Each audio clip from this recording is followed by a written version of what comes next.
വയനാട് ദുരന്തത്തെ രാഷ്ട്രീയ നേട്ടങ്ങൾക്കായി ഉപയോഗിക്കാൻ ശ്രമിച്ച ഇന്ത്യ മുന്നണിക്കുള്ള പ്രഹരമാണ് ഇന്ന് ഹൈക്കോടതിയിൽ നിന്ന് ലഭിച്ചിരിക്കുന്നത്.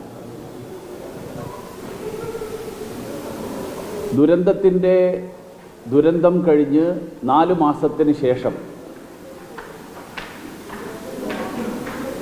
കേന്ദ്ര സർക്കാർ ദുരന്തത്തെ ഇരയായിട്ടുള്ള ആളുകളെ സഹായിക്കുന്നില്ല എന്ന് പറഞ്ഞ് നടത്തിയ ഹർത്താൽ, ആ ഹർത്താലിൻ്റെ സാധുതയെയും ഹർത്താലിൻ്റെ ആവശ്യകതയെയും അടക്കം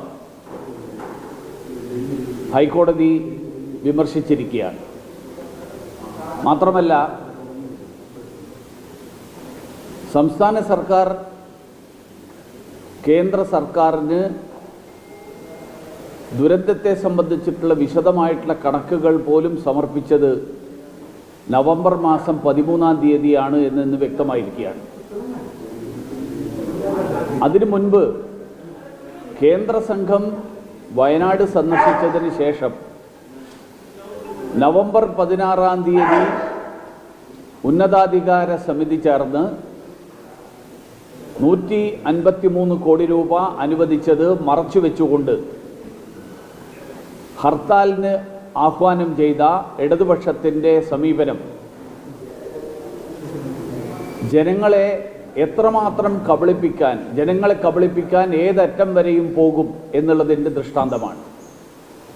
പാലക്കാട് ഉപതെരഞ്ഞെടുപ്പിൻ്റെ പശ്ചാത്തലത്തിൽ കേന്ദ്ര സർക്കാർ പണം അനുവദിച്ചത് മറച്ചുവെച്ചുകൊണ്ട് ഹർത്താലിന് ആഹ്വാനം ചെയ്തത് ഇടതുപക്ഷ മുന്നണിയുടെ അല്പത്വത്തെയും ദുരന്തത്തെ ഏതൊക്കെ തരത്തിൽ രാഷ്ട്രീയ നേട്ടത്തിന് വേണ്ടി ഉപയോഗിക്കാൻ അവർ തയ്യാറാണ് എന്നുള്ളതിനെയും സൂചിപ്പിക്കുകയാണ്. മാത്രമല്ല, എന്തുകൊണ്ട് 4 മാസക്കാലം ദുരന്തത്തെ സംബന്ധിച്ചിട്ടുള്ള വിശദാംശങ്ങൾ, വിശദമായിട്ടുള്ള കണക്കുകൾ സമർപ്പിക്കാൻ സംസ്ഥാന സർക്കാർ വൈകിപ്പിച്ചു? അത് കേന്ദ്ര സർക്കാരിനെ വിമർശിക്കാൻ വേണ്ടി, പ്രിയങ്ക ഗാന്ധിക്ക് അവസരമൊരുക്കാൻ വേണ്ടിയിട്ടുള്ള ആസൂത്രിതമായിട്ടുള്ള ശ്രമത്തിൻ്റെ ഭാഗമാണോ? കാരണം ദേശീയ തലത്തിൽ ഇന്ത്യ സഖ്യത്തിൻ്റെ ഭാഗമാണ് ഈ 2 കൂട്ടരും.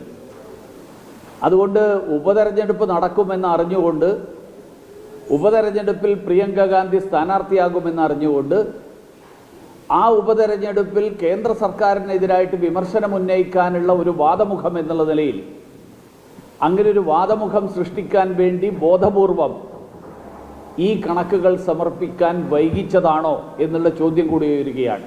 കാരണം ഈ കണക്കുകൾ സമർപ്പിച്ചത് ഉപതെരഞ്ഞെടുപ്പ് ദിവസമാണ്, നവംബർ മാസം 13-ാം തീയതി. ഇപ്പോൾ സംസ്ഥാന സർക്കാരിനോട്, ഇടതുപക്ഷത്തോട്, കോൺഗ്രസ് നേതൃത്വത്തോട് എനിക്ക് ആവശ്യപ്പെടാനുള്ളത്, വയനാട്ടിലെ ജനങ്ങളോട് കാണിക്കുന്ന ഈ നീതി നിഷേധം ഇനിയെങ്കിലും അവസാനിപ്പിക്കണം. ജനങ്ങളെ കബളിപ്പിക്കാനും ദുരന്തത്തെ രാഷ്ട്രീയ നേട്ടത്തിന് ഉപയോഗിക്കാനും വേണ്ടി നടത്തുന്ന ശ്രമങ്ങൾ, ആ ശ്രമങ്ങൾ അവസാനിപ്പിക്കണം. ഒന്ന്. രണ്ടാമത്തെ കാര്യം, ഇന്ന് മുനമ്പം പ്രശ്നത്തിൻ്റെ പരിഹാരത്തിന് വേണ്ടി സംസ്ഥാന മുഖ്യമന്ത്രി ഉദ്യോഗസ്ഥ തലത്തിലുള്ള യോഗം വിളിച്ചു കൂട്ടിയതായിട്ടാണ് അറിയുന്നത്. മുനമ്പത്ത് ഒരു സമവായം ഉണ്ടാകേണ്ടത് തീർച്ചയായിട്ടും ആവശ്യമാണ്. പക്ഷേ സമവായത്തിൻ്റെ അർത്ഥം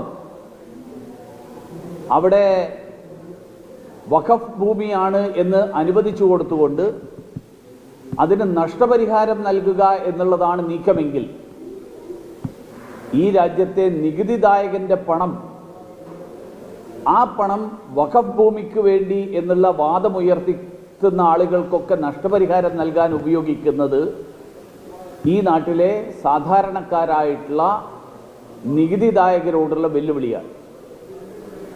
ഒരു മതത്തിന് വേണ്ടിയിട്ട് നികുതിദായകൻ്റെ പണം ഉപയോഗിക്കുന്നത് യാതൊരു നിയമത്തിൻ്റെ മുന്നിൽ ഒരു പ്രാബല്യവുമില്ലാത്ത വാദങ്ങൾ അംഗീകരിച്ചുകൊണ്ട് നികുതിദായകൻ്റെ പണം ഈ തരത്തിൽ ഉപയോഗിക്കുന്നത് അങ്ങേയറ്റത്തെ തെറ്റായിട്ടുള്ള പ്രവണതയാണ്.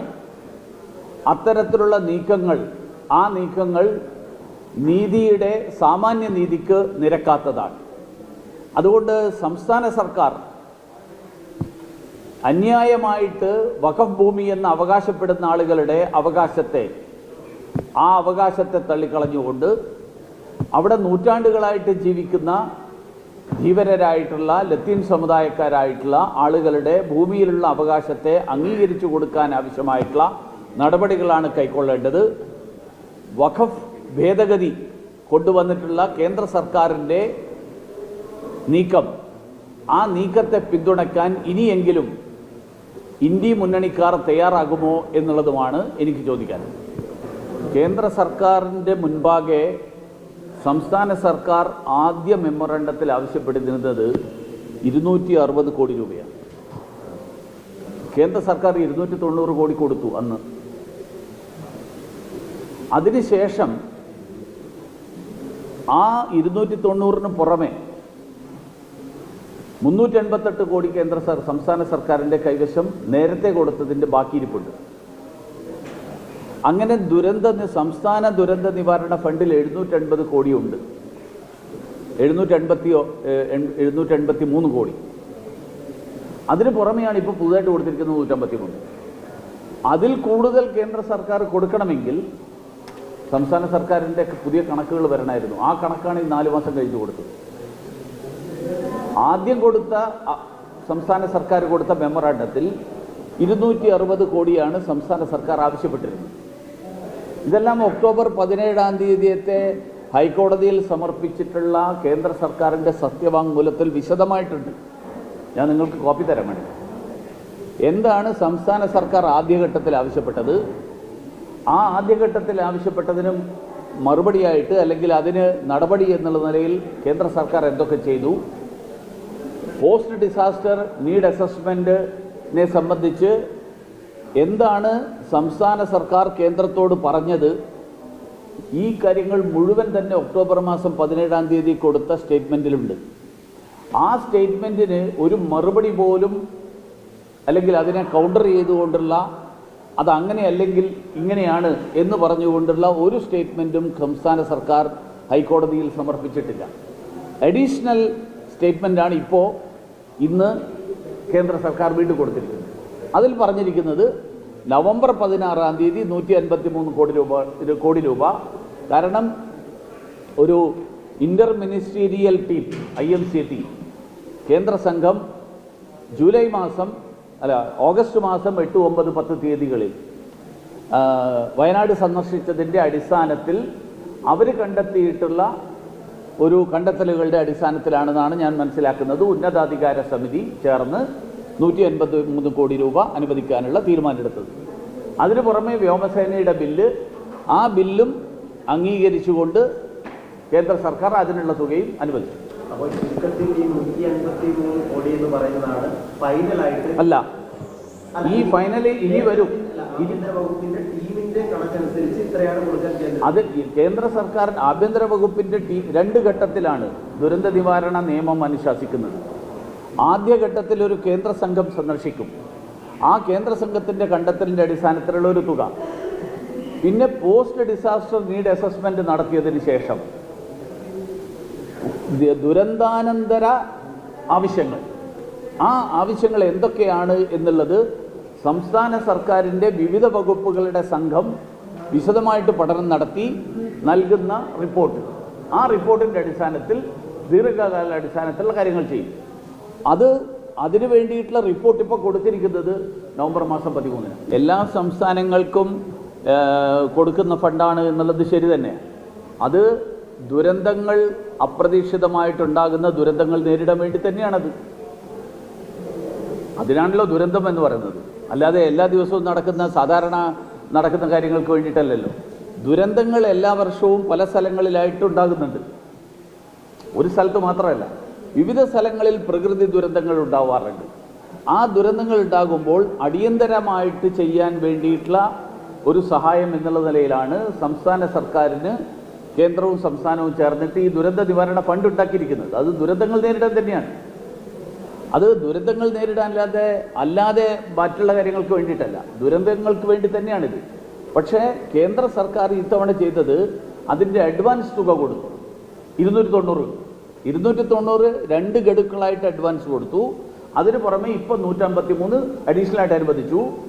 അപ്പോഴും നേരത്തെ അനുവദിച്ച ദുരന്ത നിവാരണ ഫണ്ടിൻ്റെ 380 കോടി രൂപ ഇപ്പോഴും ചെലവഴിക്കാതെ ബാക്കിയിരിപ്പുണ്ട്. ഇതെല്ലാം കൂടി ഏതാണ്ട് 780 കോടി രൂപ സംസ്ഥാന സർക്കാരിൻ്റെ കൈവശമുണ്ട്. ആ 780 കോടിയിൽ ഒരു എന്തെങ്കിലും ചിലവാക്കാലോ. അത് മുഴുവൻ ചിലവാക്കിയാലേ പൈസ തരുള്ളൂ എന്നല്ല, അതിൽ എന്തെങ്കിലും ചിലവാക്കാലോ. അത് എന്ത് സാങ്കേതിക തടസ്സം ഉണ്ടെങ്കിൽ അവർ പറയണ്ടേ ഇവിടെ. അതായത് ഈ ദുരന്തമുണ്ടാകുമ്പോൾ ദുരന്തത്തിന് സഹായം, ദുരന്തത്തിൻ്റെ നിവാരണം ഉണ്ടാകുക, ദുരന്തത്തിന് ഇരയായിട്ടുള്ള ആളുകളെ സഹായിക്കുക, അതായിരിക്കണം പ്രാഥമികമായിട്ടുള്ള ഉത്തരവാദിത്വം, പ്രാഥമികമായിട്ടുള്ള ഉദ്ദേശം. അത് കേന്ദ്രത്തിൻ്റെ സഹായം കിട്ടിയാലേ ഞങ്ങൾ ചെയ്യുള്ളൂ എന്ന് വാശി പിടിക്കുന്നതിന് പകരം 685 കോടി രൂപ മുഖ്യമന്ത്രിയുടെ ദുരിതാശ്വാസ നിധിയിൽ വന്നു.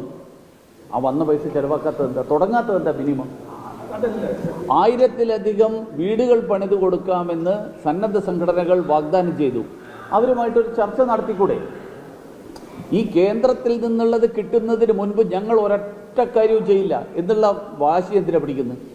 ദുരന്തത്തിനിരയായിട്ടുള്ള ആളുകളെ സഹായിക്കണം എന്നുള്ളതാണ് പ്രാഥമികമായിട്ടുള്ള ലക്ഷ്യമെങ്കിൽ ഈ 3 രീതികൾ കേന്ദ്രത്തിൻ്റെ സഹായം കിട്ടണമെന്നല്ല ഞാൻ പറയുന്നത്. കേന്ദ്രത്തിൻ്റെ സഹായം കിട്ടുന്നതുവരെ എൻ്റെ കയ്യിലുള്ള പോക്കറ്റിലുള്ള പൈസ ഒറ്റ പൈസ ഞാൻ ചിലവാക്കില്ല. നിങ്ങൾ തന്നാലേ ഞാൻ ചിലവാക്കുള്ളൂ. എന്നിട്ട് എൻ്റെ പോക്കറ്റിലെ പൈസ അതേപടി വെക്കുക. 13-ാം തീയതി നിവേദനം കൊടുത്തത് 13-ാം തീയതി അല്ല. അതാണ് ഞാൻ പറഞ്ഞത്. നിവേദനം കൊടുത്തത് നവംബർ 13-ാം തീയതി. എന്തുകൊണ്ട് ഈ നിവേദനം കൊടുക്കാൻ 4 മാസം എടുത്തു? അത് തന്നെയാണെന്ന് പറയുന്നത്. കേന്ദ്ര സർക്കാർ ഇനീഷ്യേറ്റീവ് ആണല്ലോ കൊടുത്ത പൈസ കയ്യിലിരിക്കുന്നത്. ഈ നിവേദനം കൊടുക്കാൻ എന്തുകൊണ്ട് 4 മാസം താമസം ഉണ്ടാക്കുന്നു? ഈ കേരളത്തിലെ ദുരന്തമുണ്ടാകുമ്പോൾ സംസ്ഥാന സർക്കാർ ഉണർന്ന് പ്രവർത്തിച്ച് 2 ആഴ്ച കൊണ്ട് ഈ നിവേദനം തയ്യാറാക്കി, 1 മാസം കൊണ്ട് നിവേദനം തയ്യാറാക്കി. അപ്പോൾ സംസ്ഥാന സർക്കാർ ശുഷ്കാന്തി കാണിച്ചു എന്ന് നമുക്ക് വിചാരിക്കാം. സംസ്ഥാന സർക്കാർ തന്നെ 4 മാസം എടുക്കുമ്പോൾ ആ ദുരന്തത്തിൻ്റെ ആഘാതത്തെക്കുറിച്ച് സംസ്ഥാന സർക്കാരിന് ബോധ്യമില്ലെന്നല്ലേ എൻ്റെ അർത്ഥം? തീർച്ചയായിട്ടും പ്രതീക്ഷിക്കാമല്ലോ. കാരണം എല്ലാ സ്ഥലങ്ങളിലും എല്ലാ സംസ്ഥാനങ്ങളിലും ഈ നടപടിക്രമങ്ങൾ പാലിക്കുന്നതിനനുസരിച്ചിട്ടാണ് തുക അനുവദിക്കുന്നത്. ഒരു സ്ഥലത്തും ഈ നടപടിക്രമം പാലിക്കാതെ തുക അനുവദിച്ചതായിട്ട് എൻ്റെ അറിവിലില്ല. കാരണം അങ്ങനെ അനുവദിക്കാൻ പറ്റില്ല. കാരണം അങ്ങനെ അനുവദിച്ചു കഴിഞ്ഞാൽ CAGയുടെ ഒബ്ജക്ഷൻ വരും. അതാണ് ഈ കേരളത്തിലെ മന്ത്രിമാർ വന്നിട്ട് വായി തോന്നിയത് പറയുന്നത് നിങ്ങൾ അതേപടി വിശ്വസിക്കരുത്. കേരളത്തിൽ ഞാൻ ഈ പറയുന്നത് മുഴുവൻ രേഖകളുടെ അടിസ്ഥാനത്തിലാണ്. നിങ്ങൾക്ക് ഓഗസ്റ്റ് മാസം 7-ാം തീയതി P. വിൽസൺ, തമിഴ്നാട്ടിൽ നിന്നുള്ള രാജ്യസഭാ അംഗം, അദ്ദേഹം കഴിഞ്ഞ 5 വർഷക്കാലം ദുരന്ത നിവാരണ ഫണ്ടിൽ നിന്ന് വിതരണം ചെയ്തിട്ടുള്ള തുകയെ സംബന്ധിച്ചിട്ടുള്ള ചോദ്യം ചോദിച്ചിട്ടുണ്ട്. മറുപടി കൃത്യമായിട്ടുള്ള മറുപടി. ഒന്ന്. രണ്ടാമത്തെ കാര്യം, ഈ അഫിഡവിറ്റ് ഹൈക്കോടതിയിൽ കൊടുത്തിട്ടുള്ള സത്യവാങ്മൂലം ഒക്ടോബർ മാസം 17-ാം തീയതി കൊടുത്ത കണക്കാണ്. ഈ മന്ത്രിമാർ, കേരളത്തിലെ മന്ത്രിമാർ ഇത്രയും കാലത്ത് പോസ്റ്റ് അവരെന്താ പറഞ്ഞതെന്നറിയോ? എന്നോട് ചില മാധ്യമപ്രവർത്തകർ, ഞങ്ങൾക്ക് അങ്ങനെ ഒരു കാര്യമേ അറിയില്ലായിരുന്നു, പോസ്റ്റ് ഡിസാസ്റ്റർ നീഡ് അസസ്മെൻറ്റ് എന്ന് പറഞ്ഞൊരു കാര്യം ഞങ്ങൾക്കറിയില്ല. 2018 കൊടുത്തതാണ്. 2018 പ്രളയത്തിന് ശേഷം ഇത് തയ്യാറാക്കി കൊടുത്തതാണ്. 5 കൊല്ലം കഴിഞ്ഞിട്ട് അന്നത്തെ മന്ത്രി വേറെയായിരുന്നു, ഇപ്പോഴത്തെ മന്ത്രി ഞാനാണ്, അന്നത്തെ മന്ത്രിക്ക് അറിയായിരിക്കും, എനിക്കറിയില്ല എന്ന് പറഞ്ഞാൽ പിന്നെ ഇവരൊക്കെ മന്ത്രിയായിരിക്കാൻ പറ്റുമോ? ഒരു സർക്കാർ എങ്ങനെയാണ് പ്രവർത്തിക്കുന്നത് എന്ന് മനസ്സിലാക്കേണ്ടത് മന്ത്രിയായിട്ട് ചുമതല എടുക്കുന്ന ആളുടെ പ്രാഥമിക ഉത്തരവാദിത്തമാണ്. അയാൾക്ക് എനിക്കറിയില്ലായിരുന്നു എന്ന് പറഞ്ഞിട്ട് കാര്യമില്ല. ഇത് സർക്കാരിലുള്ള സംവിധാനമാണ്. അസസ്മെന്റ് PDNA കൊടുത്തിരിക്കുന്നത്. അതായത് ഈ PDN 2-ാം ഘട്ടം എന്നുള്ള നിലയിൽ PDNA കൊടുത്താലേ കേന്ദ്ര സർക്കാരിന് തുടർന്ന് എന്തെങ്കിലും ചെയ്യാൻ പറ്റുള്ളൂ. അത് ദുരന്ത നിവാരണ നിയമത്തിൽ പറഞ്ഞിട്ടുള്ള കാര്യമാണ്. അല്ലാണ്ട് ഞാൻ ചോദിട്ടെ, 13-ാം തീയതി കൊടുത്തത് ഇന്ന് തീയതിയായി, ഇന്ന് തീയതി 21 ആയിട്ടുള്ളൂ. ഈ കോടതിയിൽ 13-ാം തീയതി കൊടുക്കുക എന്ന് പറഞ്ഞാൽ മുഖ്യമന്ത്രിയുടെ ഓഫീസിൽ നിന്ന് 13-ാം തീയതി അയച്ചു എന്നാണ് അർത്ഥം. ഏതോ ചില പത്രങ്ങൾ, എൻ്റെ ഓർമ്മ 12-നോ 13-നോ 14-നോ ഒക്കെ ആയിട്ടുള്ള ചില പത്രങ്ങളിൽ വാർത്ത വന്നിരുന്നു. മുഖ്യമന്ത്രിയുടെ മുൻപാകെയാണ് ഇത്, മുഖ്യമന്ത്രിയുടെ ഓഫീസ് പരിശോധിച്ചുകൊണ്ടിരിക്കുകയാണ്. അതിൻ്റെ തൊട്ട് മുമ്പുള്ള ദിവസങ്ങളിൽ. ഇത് കഴിഞ്ഞ് ഡൽഹിയിലെത്തി കഴിഞ്ഞാൽ ആദ്യം തന്നെ ഈ തീരുമാനം, അതിൻ്റെ ഒരു പ്രോസസ്സ് ഉണ്ടാവുമല്ലോ. ഈ മറുപടി തയ്യാറാക്കുന്നത് ചിലപ്പോൾ ഇന്നലെ ഇവനെയൊന്നും ആയിരിക്കും. അതിൻ്റെ താമസം സ്വാഭാവികമായിട്ടുമല്ല. 4 മാസം തയ്യാറാക്കാൻ എടുത്തിട്ടുണ്ടെങ്കിൽ കേന്ദ്ര സർക്കാരിന് അത് പഠിക്കാനുള്ളൊരു സാമാന്യമായിട്ടുള്ള സാവകാശം കൊടുക്കണം. അങ്ങനെയാണെങ്കിൽ ടിങ്കു ബിസ്വാൾ എന്തിനാ എഴുതിയത് ഞങ്ങളുടെ പഞ്ചായത്തിലെ മേപ്പാടി പഞ്ചായത്തിലെ 10, 11, 12 വാർഡുകളിലാണ് ദുരന്തം ഉണ്ടായതെന്ന്? എന്തിനാ റിയാസും പിന്നെ സിദ്ദിഖും കൂടി വയനാട് മുഴുവൻ ദുരന്തമൊന്നുമില്ല, ആകെ 3 വാർഡേ ഉള്ളൂ എന്ന് പറയുന്നത്? അവർ പറഞ്ഞതിനല്ലേ ഞാൻ ആവർത്തിച്ചിട്ടുള്ളത്. ഞാൻ ആവർത്തിക്കുമ്പോൾ അത് നിസ്സാരവൽക്കരിക്കരുത്, അവർ പറയുമ്പോൾ അത് വസ്തുത. അതെങ്ങനെയാവുക? ഞാൻ ദുരന്തബാധിതരൊന്നും പറയുന്നില്ല. ഇത് CPM-ന്റെ നെറേറ്റീവാണ്. ദുരന്തബാധിതരോട് എന്തെങ്കിലും ഒരു സഹതാപം ഉണ്ടായിരുന്നെങ്കിൽ കേരള ഗവൺമെൻറ് 4 മാസം വൈകിപ്പിക്കരുതായിരുന്നു. 1 മാസം കൊണ്ട് ഈ പണി തീർക്കണമായിരുന്നു. ദുരന്തബാധിതരോട് നിങ്ങൾക്കൊരു താല്പര്യമില്ലാത്തത് കൊണ്ടാണ് നിങ്ങൾ ഇത്ര വൈകിപ്പിച്ചത്. നിങ്ങളുടെ താല്പര്യമില്ലായ്മയല്ലേ കാണിക്കുന്നത് കേരള ഗവൺമെൻറ്റിൻ്റെ?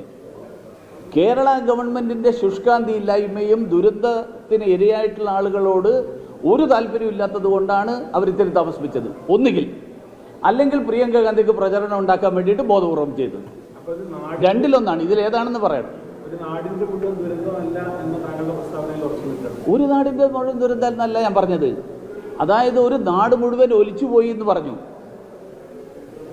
ഒരു നാട് മുഴുവൻ ഒലിച്ചുപോയി എന്ന് പറഞ്ഞാൽ ഒരു നാട് മുഴുവൻ എന്ന് കേൾക്കുന്ന ആളുകൾ വയനാട് മുഴുവൻ ഒലിച്ചുപോയി എന്ന് ധരിക്കും. അങ്ങനെ ധരിക്കാൻ പാടില്ല. മാത്രമല്ല, ഇത് ഞാൻ പറയുന്നത് അതിനു മുൻപ് പറഞ്ഞിട്ടുള്ള ആളുകളുടെ പ്രസ്താവനയാണ് ഞാൻ എടുത്ത് വീണ്ടും ഉപയോഗിച്ചത്. എനിക്ക് മുൻപാണ് പറഞ്ഞത്. ആദ്യം തന്നെ റിയാസും സിദ്ദിഖും പറഞ്ഞു. പിന്നെ ടിങ്കു ബിസ്വാൾ കത്തെഴുതി. എൻ്റെ കയ്യിൽ കത്തുണ്ട്, കോപ്പി. ടിങ്കു ബിസ്വാൾ കത്തെഴുതിയത് ഈ 3 വാർഡുകളിലാണ് ഇത് ഉണ്ടായിട്ടുള്ളത്. അല്ല, അവരും പറഞ്ഞില്ലെന്ന്. അപ്പോൾ ഈ വയനാട് മുഴുവൻ ഒഴിച്ചു പോയി എന്ന് പറയുന്നത് തെറ്റാണെന്ന് മന്ത്രി പറയുമ്പോൾ അത് പറയുന്നത് തെറ്റല്ല, ഞാൻ പറയുമ്പോൾ തെറ്റാണെന്ന. ഇത് ഈ പഴയൊരു ചൊല്ലിട്ടല്ല, എന്താ ഞാൻ ഇട്ടാ ബർമുഡ നിങ്ങൾ ഇട്ടാ വള്ളിക്കളസെന്ന്. അതുപോലെയല്ലേ എന്ന് പറഞ്ഞു കഴിഞ്ഞാൽ ഞാൻ ഇട്ട് കഴിഞ്ഞാൽ ബർമുഡ, നിങ്ങൾ അല്ല അത് വള്ളിക്കളസം ഇട്ടിരിക്കുന്നു. സംഘടനപരമായിട്ട് ഇന്ന് ഇത് BJP-യുടെ 3 വർഷത്തിലൊരിക്കൽ നടക്കുന്ന പുനഃസംഘടന. ആ പുനഃസംഘടനയുടെ ഭാഗമായിട്ട് കഴിഞ്ഞ മാസം 21-നോ 22-നോ ആദ്യഘട്ടം എന്നുള്ള നിലയിൽ ബൂത്ത് തലത്തിലുള്ള സംഘടനാ സംവിധാനത്തിൻ്റെ സംബന്ധിച്ചിട്ടുള്ള യോഗമാണ് കഴിഞ്ഞ മാസം നടന്നത്. ബൂത്തിന് മുകളിൽ നിയോജക മണ്ഡലം തൊട്ട് മുകളിലോട്ടുള്ള കാര്യങ്ങളെക്കുറിച്ച് ഇന്നത്തെ യോഗത്തിൽ ചർച്ച. ഇന്ന് യോഗം കഴിഞ്ഞല്ലേ അറിയില്ല. യോഗത്തിൻ്റെ അജണ്ട ഞാനല്ലല്ലോ, ഞാനവിടെ പങ്കെടുക്കാൻ പോകുന്നതാണ്. അത് ദേശീയ അധ്യക്ഷൻ.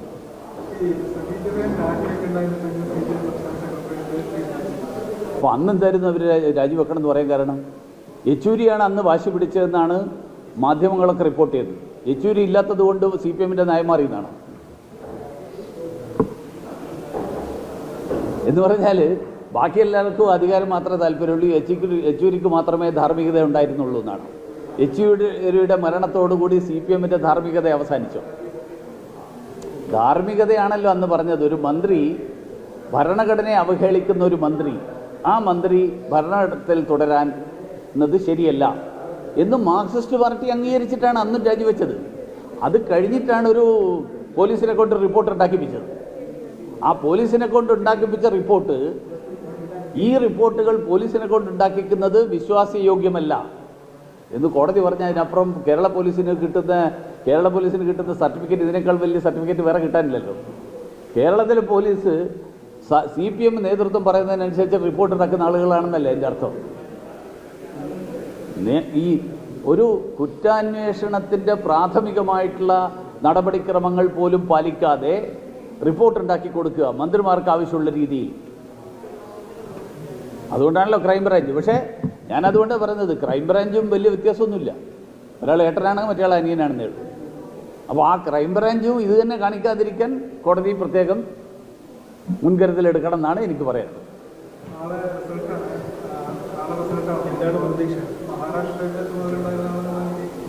മഹാരാഷ്ട്രയുടെ മുഴുവൻ ചുമതലയല്ല, മഹാരാഷ്ട്രയിൽ ധാരാളം ആൾക്കാരുണ്ടായിരുന്നു. എനിക്ക് മഹാരാഷ്ട്രയിലെ ചില ഭാഗങ്ങളുടെ ചുമതല ഉണ്ടായിരുന്നു, ചില പ്രത്യേക പ്രവർത്തനങ്ങളുടെ ചുമതല ഉണ്ടായിരുന്നു. മഹാരാഷ്ട്രയിൽ BJP, ശിവസേന, NCP സഖ്യം ഭരണത്തിൽ വീണ്ടും ഭൂരിപക്ഷം നേടി തിരിച്ചു വരും എന്നുള്ളത് തന്നെയാണ് ഞങ്ങളുടെ വില. കേരളത്തിലേക്ക് വരുമ്പം പാലക്കാട് തീർച്ചയായിട്ടും വിജയസാധ്യതയുണ്ട്. ബാക്കിയുള്ള സ്ഥലങ്ങളിൽ ചേലക്കരയിൽ വലിയ അത്ഭുതം സംഭവിക്കും.